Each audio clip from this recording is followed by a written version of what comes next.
Gensel made some strong remarks yesterday in Raleigh, North Carolina, related to his future with the Hurricanes, as in, it sounds like he'd genuinely like to stay there and expects that he's going to. Good morning to you. Good Monday morning. I'm Dejan Kovacevic of DK Pittsburgh Sports. This is Daily Shot of Penguins. It comes your way bright and early every weekday. If you're into football and or baseball, I also offer daily shots of Steelers and Pirates in the same place that you found this.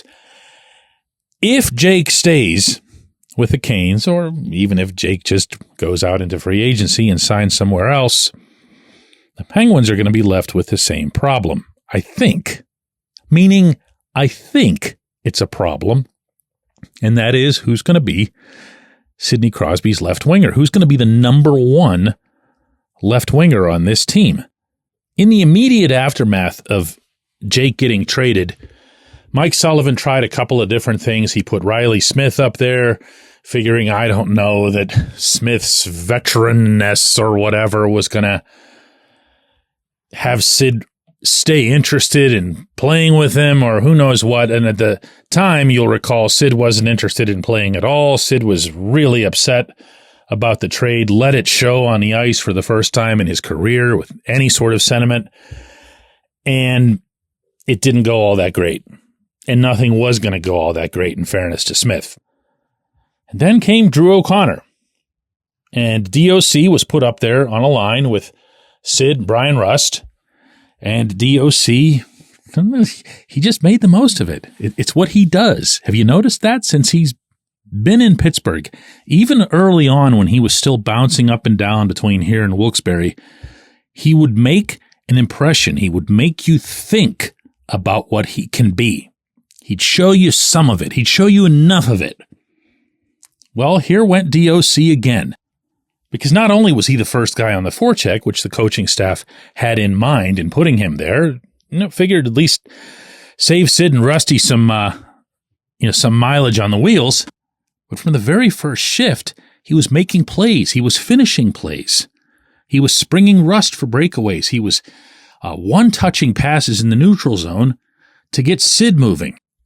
And as ever, he was not just bashing bodies, but he was eating them, basically below the other team's goal line. That's what he does. He engulfs not just one person, but sometimes two people, and then gets the puck loose, and that leaves all kinds of frozen real estate for his line mates.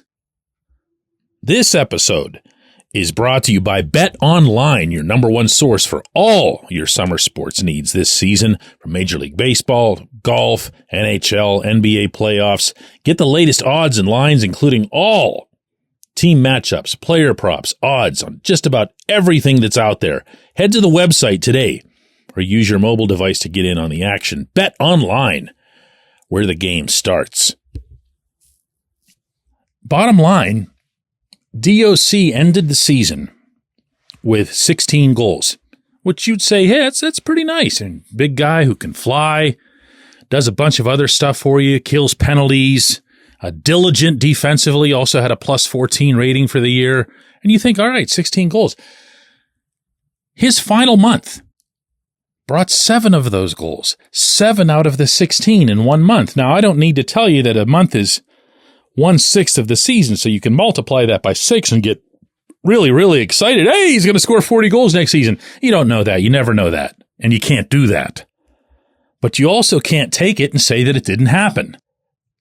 DOC not only rose up to the situation that he was put into, which had to be all kinds of uncomfortable, by the way, meaning, come on. I mean, I'm not Jake. These guys are all still mad they lost Jake. I'm not Jake. But then to go out and perform, and to actually outperform Jake, to be candid with you, at least, within the parameters of this season, you would think that would be impressive enough. But what was more impressive was that these games, you'll recall, were massive for this group. And there were a lot of nights when he was, plain and simple, the Penguins' best forward. Even on the nights when he didn't score. Tell me I'm wrong on this. Seriously, tell me I'm wrong. Tell me he wasn't the Penguins' best forward on a bunch of nights over that final month. That he wasn't one of those people who just said, listen, I get it. I get what stage we're on right now. I get the urgency. I'm all about that. And he did that. He got it done. And to me, look, I'd love to have Jake back, okay? I'm pretty sure a lot of people would. I'll bet DOC wouldn't mind having him back. But he's not coming back, in all likelihood. And this kid, underscoring the word kid, is already here. And he's hungry. And he's inexpensive. And he's versatile. And he's dynamic. And he just might be someone who works well with Sid and Rust over the long haul. And wouldn't that be something? Because he wasn't even drafted. This was a college free agent. It's Exhibit A of found gold in the hockey world. When we come back, J1Q.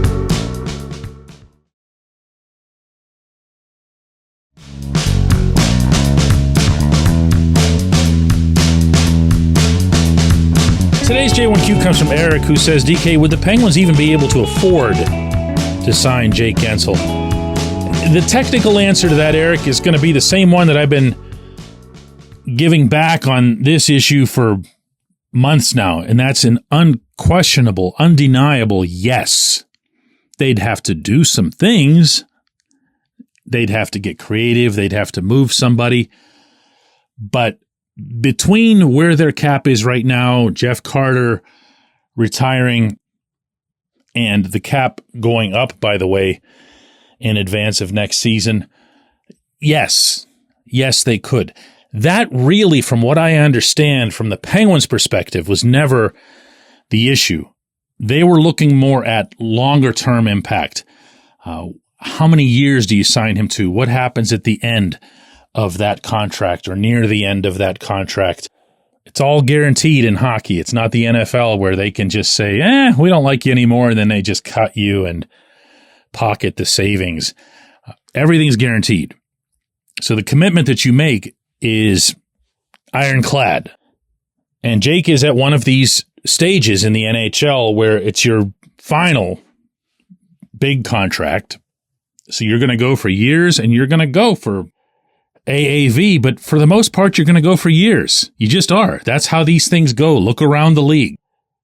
So here again, to your question of affordability, if you spread it out, if you say, here, we're going to give Jake, I'm just going to pull something out here. Don't take it seriously. We're going to give Jake, 8 years, 10 years, and it's going to be at, 6 or 7 per. You spread the hit out, but then you have him on your roster when he's 38, 39, 40 years old. And, he's not Sid. With all due respect, he's not a solo superstar. Now, please keep what I'm saying in focus. I think a ton of Jake. I think Jake just went to Raleigh and showed everybody in the hockey world that he's not just the guy who mooched off Sid, although nobody really ever should have thought that. And I'll repeat a second time here that I would prefer that he'd be playing for the Penguins this coming season and for seasons to come. I feel that still could have been arranged. But I also am understanding of the team perspective on this. Even if I don't wholly agree with it, I understand it and respect it. And you know what else? Honestly, DOC kind of moved the needle there for me.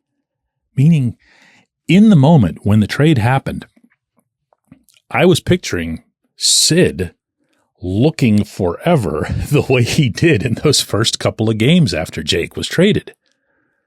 I was picturing Sid going, what am I going to do now? This was the best, most compatible, closest buddy line mate I ever had. And now I'm just left here on an island for the rest of my career. And then you see what DOC was doing out there, both for Sid and for Rust. And you see the difference that made in the respective games for both Sid and Rust. And that was really uplifting.